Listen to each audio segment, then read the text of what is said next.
supplémentaire.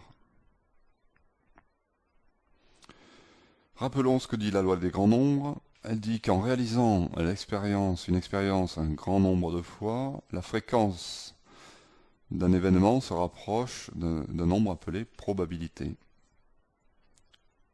L'élément étudié, par exemple, lire le chiffre 3, eh bien on fait un certain nombre de lancers, plus on répète le nombre de lancers un très grand nombre de fois, on arrive vers un nombre qui se rapproche.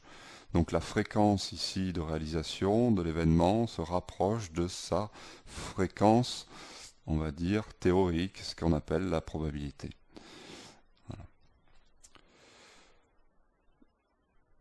Des propriétés sur les probabilités d'un événement. La probabilité est toujours comprise entre 0 et 1.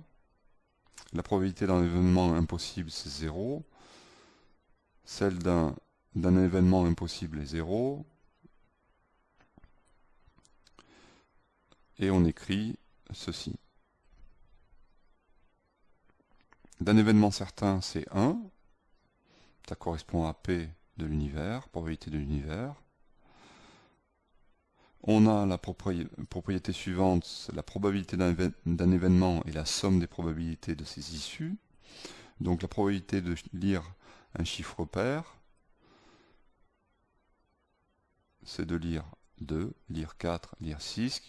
Donc au niveau des ensembles, on avait dit que c'était l'ensemble 2, 4, 6, des éléments 2, 4, 6. Donc c'est la probabilité de 2 plus la probabilité de 4 plus la probabilité de 6. La somme des probabilités des issues est 1. En effet, puisque ça, c'est en fait lire un événement entre 1 et 6, c'est-à-dire un événement certain. Et donc c'est égal à 1. On a ici toutes les issues possibles de notre expérience aléatoire.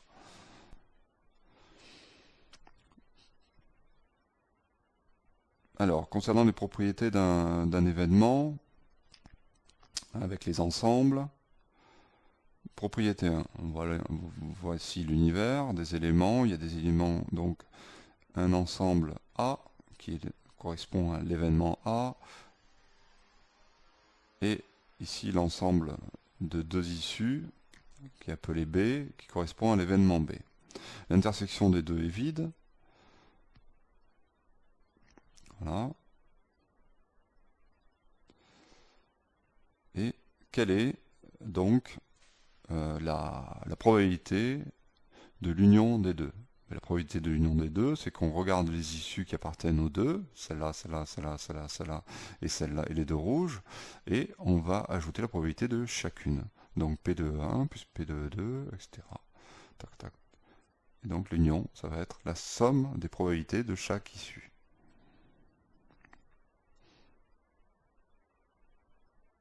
Ce qui en fait, si on regroupe, ça c'est la probabilité de A, et ça c'est la probabilité de B. Donc en fait ça va faire probabilité de A plus probabilité de B. Si maintenant les événements ne sont pas disjoints, les ensembles ne sont pas disjoints,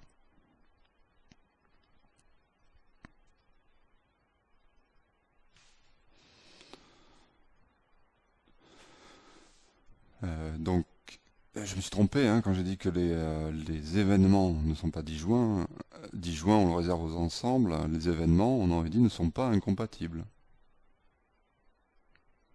Quand les ensembles sont disjoints, ça veut dire qu'ils n'ont rien en commun. Ça veut dire que les événements sont incompatibles. Donc ici, événements qui ne sont pas incompatibles ou ensembles qui ne sont pas disjoints. Donc qui ont des éléments en commun. Ici, les éléments communs sont les éléments verts. Donc on écrirait quoi? Que l'union, c'est les trois bleus, les deux verts et les deux rouges. Donc c'est ceci, la probabilité d'avoir E1, E2, E3, etc. Voilà. Sauf que la probabilité de A, c'est les deux bleus plus les deux verts. Ceci.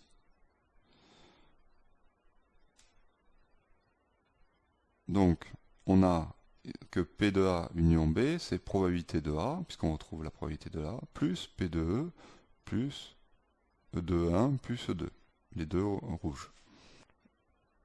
On a ça, et grâce à la probabilité de B, et cette relation, on peut donc écrire que P des oranges, P de E1 plus P de E2, est égal à P de B moins P de 1 plus P de E2.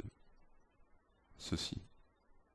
Or, P de 1 plus P de 2, c'est P de A inter B. Et donc ainsi, on obtient cette relation que la probabilité de l'union est égale à la somme des probabilités moins la probabilité d'intersection.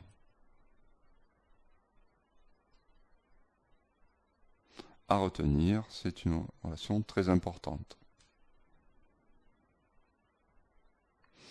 En effet, c'est logique, hein, si on faisait l'union